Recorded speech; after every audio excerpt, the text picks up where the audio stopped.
Hello friends, बहुत बहुत स्वागत है आपका हमारी क्लास पे। आज की इस क्लास में हम देखने वाले हैं दो चर वाले रैखिक समीकरण। इसमें जो ऑब्जेक्टिव आ रहे हैं आपके 2 मार्क्स के, इसमें से आपको एक एक मार्क्स के 2 ऑब्जेक्टिव आएंगे और एक 4 मार्क्स का क्वेश्चन आएगा। तो टोटल आपके 6 मार्क्स है इस चैप्टर से। तो इस क्लास में तो हम सिर्फ ऑब्जेक्टिव पे फोकस करेंगे कि ऑब्जेक्टिव कैसे आ सकते हैं। तो चलिए सबसे पहले नोट्स को समझ लेते हैं। नोट्स में सबसे पहले मैंने लिखा है कि व्यापक समीकरण, इस मतलब व्यापक रूप। तो दो चर वाले रैखिक समीकरण का व्यापक रूप क्या होता है? ax + by + c = 0। तो ये है व्यापक रूप दो चर वाले रैखिक समीकरण का। अब देखो सबसे पहले चैप्टर का नाम समझ लेते हैं कि दो चर। चर मतलब क्या होता है? चर मतलब होता है x और y। मतलब इस समीकरण में दो चर होंगे x और y, या फिर a और b भी हो सकता है। मतलब कोई भी दो चर होंगे और a और b, मतलब ये a और b के फॉर्म में इक्वेशन होगा। और क्या बोलते हैं? रैखिक समीकरण। रैखिक समीकरण मतलब इनके ऊपर मैक्सिमम 1 की पावर होंगी।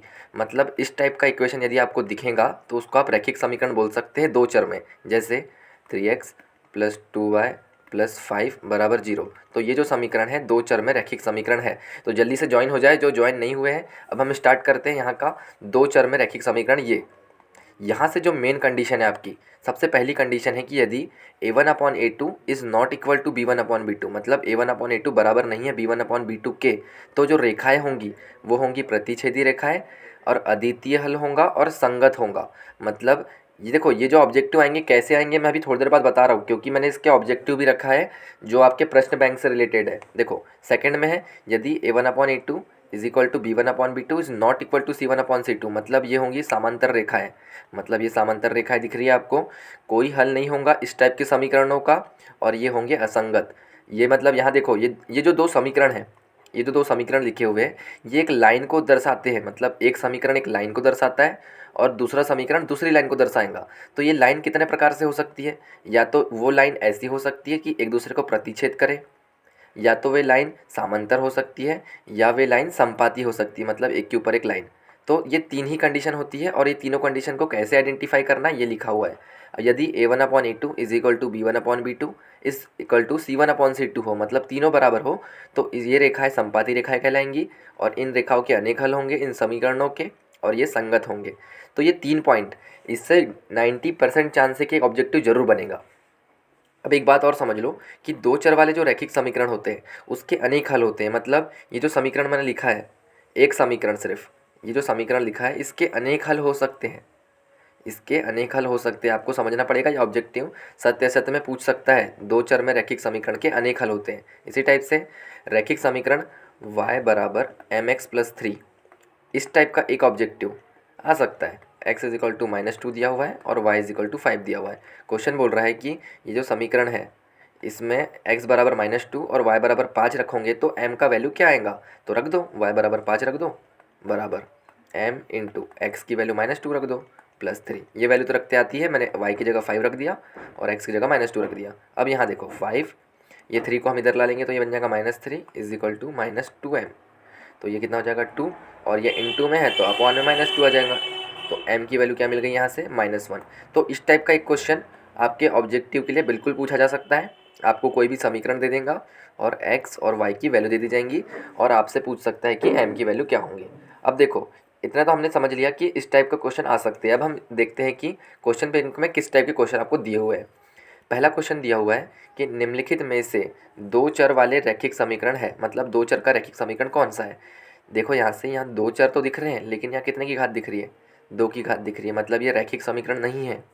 यहाँ पे भी देखो दो चर यहाँ पे भी दिख रहे हैं, यहाँ पे 2 की घात दिख रही है, ये भी रैखिक समीकरण नहीं है।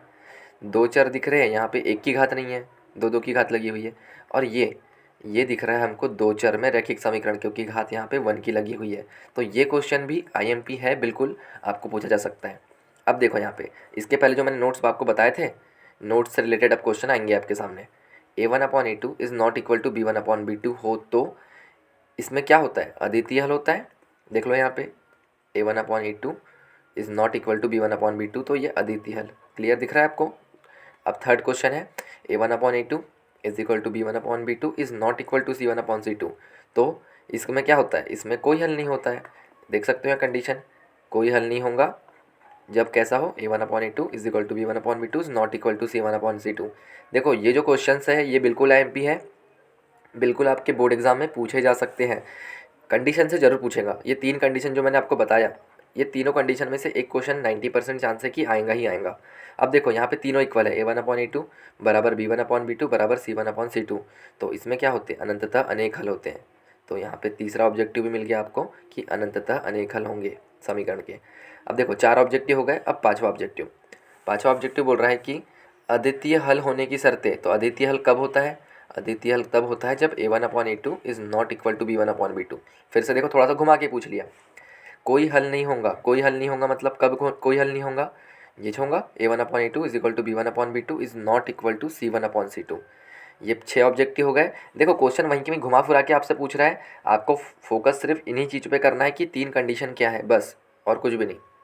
7वां ऑब्जेक्टिव है कि रैखिक समीकरण के अनंततः अनेक हल कब होंगे, अनंततः अनेक हल तब होंगे जब तीनों बराबर हो, मतलब a1/a2 बराबर b1/b2 बराबर c1/c2। तो देखा आपने, इस जो 7 ऑब्जेक्टिव बने वो टोटल इसी बेस पे बने, मतलब ये जो मैंने आपको नोट्स दिए हैं इसी से बने हैं। अब हम बात कर लेते थोड़ा और, मतलब अगर खाली स्थान पूछेगा तो किस टाइप से पूछ सकता है। समीकरण 2x + 3y बराबर 5 में यदि x बराबर 1 तो y का मान क्या होगा, मतलब ये दिया हुआ है आपके पास 2x + 3y बराबर 5 और क्वेश्चन बोल रहा है कि इसमें x बराबर 1 रख दो, तो x बराबर 1 रख दो यहाँ पे और y का मान निकाल लो कितना होता है। तो कितना हो जाएगा, ये 2 धन 3y बराबर 5।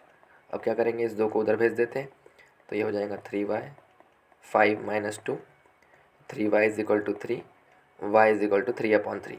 तो y की वैल्यू 1 आ गई। देखा, ये मतलब y की वैल्यू यहाँ पे क्या होंगी, 1 होंगी। क्वेश्चन इस टाइप का पूछ सकता है, मैं ये नहीं कह रहा कि यही क्वेश्चन पूछ लेगा।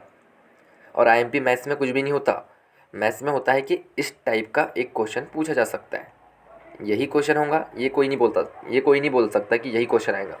हम ये बोल सकते हैं कि इस टाइप का क्वेश्चन आएगा, हमें समझना है। मैथ्स जो है समझने का सब्जेक्ट है, समझने पे फोकस करो। अब देखो ये वाला भी क्वेश्चन IMP है, वह समीकरण जिसको ax + by + c बराबर 0 के रूप में लिखा जा सकता है, जहाँ पर a b c वास्तविक संख्या है और a और b शून्य नहीं हो सकते, तो ये कहलाता है x और y में रैखिक समीकरण। x और y में रैखिक समीकरण कहलाता है ये, क्योंकि हमने क्या लिख दिया, ax + by + c बराबर 0। तो इस टाइप का समीकरण x और y में रैखिक समीकरण कहलाता है। देखो ये क्वेश्चन फिर से आ गया, 2x + y बराबर k दिया हुआ है और x बराबर 2 बोला है, y बराबर 1 बोला है, तो x बराबर 2 रख दो यहाँ पे, प्लस y बराबर 1 रख दो बराबर k। तो यहाँ से कितना आ जाएगा, 4 धन 1 बराबर k। तो k बराबर यहाँ से मिल जाएगा आपको 5। देखो मतलब बहुत सिंपल क्वेश्चन आपको एग्ज़ाम में पूछ सकता है, आपको हर कंडीशन के लिए प्रिपेयर रहना है। ये हो गए खाली स्थान जो आपके एग्ज़ाम में पूछे जा सकते हैं। अब बात कर लेते हैं हम सत्य सत्य। देखो 2 चरों में एक रैखिक समीकरण के अनेक हल होते हैं, बिल्कुल होते हैं। थोड़ी देर पहले ही मैंने आपको बताया था कि 3x + 2y + 7 बराबर 0, इस समीकरण के बहुत सारे हल हो सकते हैं। अब ये कैसे होते हैं, कैसे, एक समझ लो कि जैसे x की वैल्यू कुछ रखोगे और y की वैल्यू कुछ रखोगे तो एक रिजल्ट बनेगा। मतलब देखो x के लिए यदि मैं 1 रख दूँ, -1 रख दूँ और y की वैल्यू भी -1 रख दूँ, तो यहाँ देखो क्या बनेगा रिजल्ट, ये बनेगा -3 -2 + 7। नहीं, ये नहीं जम रहा है। मतलब आप ध्यान रखो इसको कि 2 चर वाले रैखिक समीकरण है तो उसके बहुत सारे हल आप निकाल सकते हैं। चलो अगला क्वेश्चन ऐसा है कि रैखिक समीकरण का प्रत्येक हल उसको निरूपित करने वाली रेखा पर बिंदु होता है। ठीक है, बिल्कुल सही बात है ये। जैसे ये एक लाइन है, ये लाइन इसकी है 2x + 2y 3x + 2y = 5। तो यहाँ पे जो बिंदु आएगा वो इस इक्वेशन को सेटिस्फाई करेगा, मतलब यहाँ पे जो बिंदु है ये इस इक्वेशन को सेटिस्फाई करेगा। देखो ध्यान रखो, इस 2 क्वेश्चन को थोड़े से कन्फ्यूज़न है लेकिन सिंपल है। 2 चर में रैखिक समीकरण का मानक रूप, तो 2 चर में रैखिक समीकरण का मानक रूप होता है ax + by + c बराबर 0। बहुत IMP है ये भी क्वेश्चन।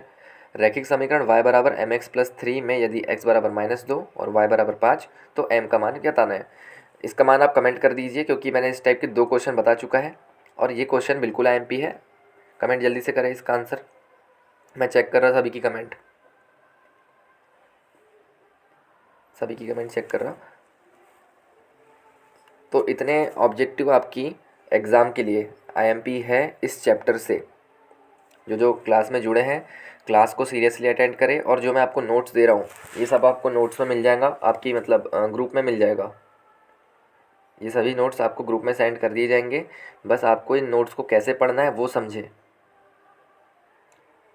ठीक है, आंसर सभी के आ रहे हैं, बहुत बढ़िया। ठीक है, आज की क्लास को यहीं पे एंड करते हैं। हम जो शाम की क्लास है 7:30 PM की, वहाँ पे हम इसके थोड़े बड़े क्वेश्चंस को डिस्कस करेंगे। मतलब जो आपके 4 मार्क्स वाले क्वेश्चन हैं, 4 मार्क्स के क्वेश्चन आएंगे आपके इसी चैप्टर से। तो 4 मार्क्स के क्वेश्चन को कैसे सॉल्व करना है और क्या क्या क्वेश्चन आपके एग्जाम में आ सकते हैं। सबसे पहले ये बताओ मेरे को कमेंट करके सभी को विलोपन विधि आती है या नहीं। विलोपन विधि आना बहुत ज़रूरी है और प्रतिस्थापन विधि आना भी बहुत ज़रूरी है। प्रतिस्थापन विधि, ये 2 विधि आती है या नहीं आप लोग को, विलोपन विधि या प्रतिस्थापन विधि। इसके बाद एक और है वज्र गुणन विधि। ये 3 तरीके से हम समीकरण को हल कर सकते हैं और ये तीनों मेथड ही IMP है। वज्र गुणन विधि, ये 3 मेथड से आपको समीकरणों को हल करते आना चाहिए, तब जाके आप 4 मार्क्स का एक क्वेश्चन बना सकते हैं। 4 मार्क्स के क्वेश्चन में विलोपन विधि बिल्कुल पूछ सकता है, प्रतिस्थापन विधि बिल्कुल पूछ सकता है। तो हम शाम की क्लास में देखते हैं। और आप कमेंट कर दें जो आपसे नहीं बन रहा है, मतलब विलोपन विधि नहीं बन रहा है तो कमेंट करो, प्रतिस्थापन विधि नहीं बन रहा है तो कमेंट कर दो। कमेंट करो, चैट में नहीं, कमेंट में कर दो, तो मेरे से ध्यान रहेगा और मैं उसके ऊपर एक जल्दी से वीडियो बना दूंगा। ठीक है, आज की क्लास यहीं पे एंड करते हैं। Bye bye, take care.